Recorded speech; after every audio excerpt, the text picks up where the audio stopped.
Well, good evening and welcome to Tucker Carlson tonight. You may remember that Robert Mueller's investigation was created originally with a very clear purpose, finding evidence of Russian meddling in the U.S. elections. Putin hacked our democracy, and so this investigation was going to look into possible collusion between Russians and Americans. There's supposed to be a lot of evidence of that. There hasn't been. Virtually none has turned up. Instead, the investigation has continued, though, and it's evolved, just as some of us warned it would a year ago. Just like all of these investigations do. It has, again, like all of them, become an endless all-purpose investigation of the president, his life, his business, his friends, even his sex life, as we've seen this last week. Is this a good idea? Is it a precedent we want to set? Congressman Sean Patrick Maloney is a Democrat representing New York, and he joins us tonight. Congressman, thanks for coming on. My pleasure. Would you be comfortable with a permanent investigation into your life and dealings? No. So, look, I understand that people don't like Trump and they object to the way he conducts his business and object to the ideas that undergird his decisions. I get it. But this is not the way to deal with it, is it? Well, if you're referring to the investigation that relates to the president's sex life, don't care about that.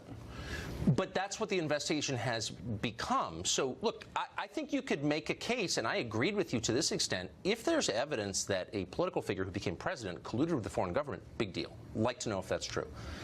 Maybe right. it's true. And luckily we have a way to do that, which is to allow Bob Mueller to do his job. Okay. But the question is, what job is he doing? And based on the behavior we've seen in the last week, this is an argument, not an argument against the Mueller investigation. It's an argument against what the investigation apparently has become. Well, luckily, and I think wisely, the special counsel handed that investigation off to someone else. So his focus remains on what he was charged to do. So I think this would fall into the distinction without a difference category. Well, check it out. We're in less than a year on this thing.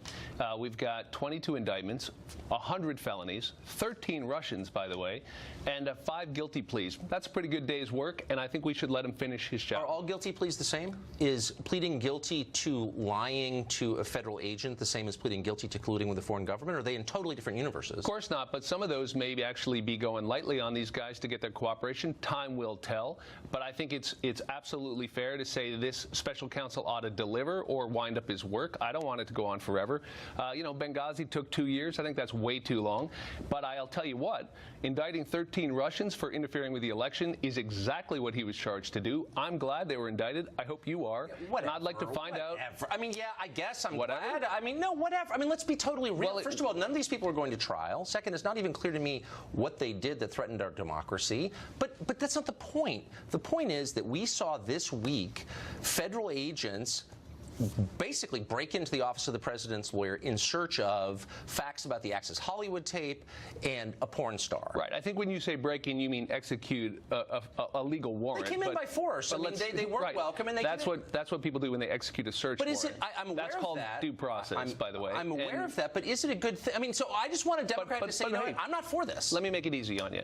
I don't care about the president's sex life. You can put me on record as not wanting to know at all about Donald Trump's sex life. It's not whether you care about his sex life. It's whether you're comfortable with federal agents executing search warrants in order to learn more about his sex life. Are you comfortable with that? I don't care about Stormy Daniels. I don't care about a porn star trying to make money. I don't care about cable news trying to get ratings on it. I do care about, and you should care, about Russians interfering with our election. Okay, and I think it is really important to point out that unlike Ken Starr, who made his whole investigation about sex, Bob Mueller has handed that off to a Trump appointee, but it doesn't mean and we'll let that go where it wants. It doesn't mean anything. It means something very important. No, again, it's a distinction without a difference, but I just want to press you on let me ask you whether you're specifically comfortable with the FBI going in with a warrant into the president's lawyer's office in search of materials related to a sex life. Are you comfortable with that? What I've said several times is I don't care about that. No, but that's not an answer to the question. Are you comfortable with what the FBI just did? I hope you and I both agree that if in the course of the Mueller investigation he finds evidence of other crimes unrelated to his investigation, that it would be wrong to ignore them. And so I think the proper thing to do is to hand it off to someone else. In this case, a Trump appointee. But it is not fair to say that's a distinction without a difference. That's staying focused. Right.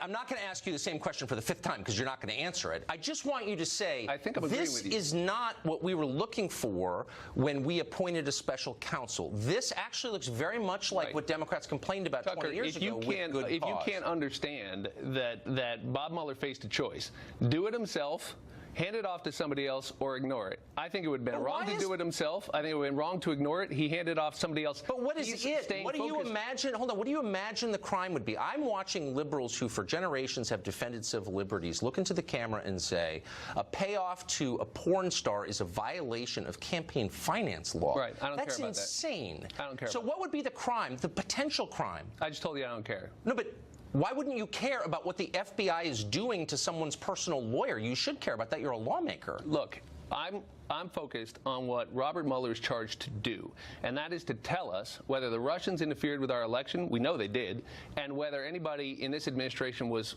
playing footsie with them. I'm glad he's staying focused on that. You should be too.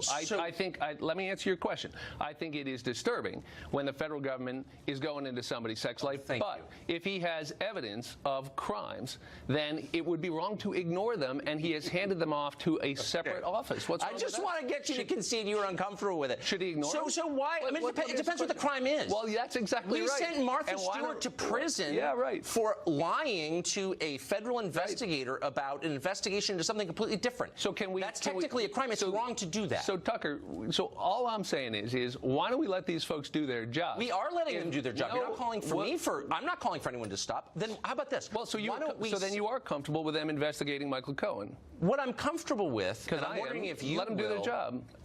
I think anytime you're why not have this? Why not have, just so that partisanship doesn't taint this process or these investigations in any way, let's have a permanent Office of Special Counsel who floats above the justice system, again, on a permanent basis with no timetable and no budget limit, who can investigate every sitting lawmaker or executive. Why not do that? Yeah, terrible idea. But in this case... why? Oh, because it's not against Trump. No, but in this case, you've got a bunch of Republican senators as recently as today. You know what? Guess who cares what Republican senators think? Right. Not me. Right, but you just asked... I'm asking you a question about principle. Excuse me. You just asked for bipartisanship. You've got a bunch of conservative Republican senators. Senator Grassley, Senator Tillis, I don't care what Senator they Graham. think. I mean, I literally couldn't be less interested. I want to know what My you point think. is Why that would you asked for a bipartisan process. You're getting one, and what they're saying is, let this guy, Bob Mueller, do his job. But why not let him continue to do his job into the next administration? And by the way, focus his attention on Congress. You have lawmakers like yourself. Who knows what you guys are doing? Why don't we have someone independent of DOJ looking into your activities? What's wrong with that? If you're not guilty, why would you worry? Right, Tucker. What I said is that there should be. Look, I think you'd see a lot of investigations of members of Congress and a bunch of people getting whacked, and that's good. Good. We got way too much dead wood in Congress, and we got a bunch of corrupt people. I'm glad they're going. Amen. But I'll tell you what, and I live under the same scrutiny every day, but let me tell you something. I think you're right that you shouldn't have open-ended independent counsel investigations. I'm trying to agree with you. But when you've got credible evidence of serious wrongdoing, 22 indictments, 13 Russians, 100 felonies, Tucker, and you have a bipartisan consensus on letting this investigation simply do its work. Yeah, look, I'm with it. I just wanted to let's roll it up and get to the business of running the country. Fair enough. Thank you, Congressman. It's less than a year, and he's got a bunch of indictments, and we should finish it. Yeah, really. I feel a lot safer now that Paul Manafort's in jail. Thank you very much.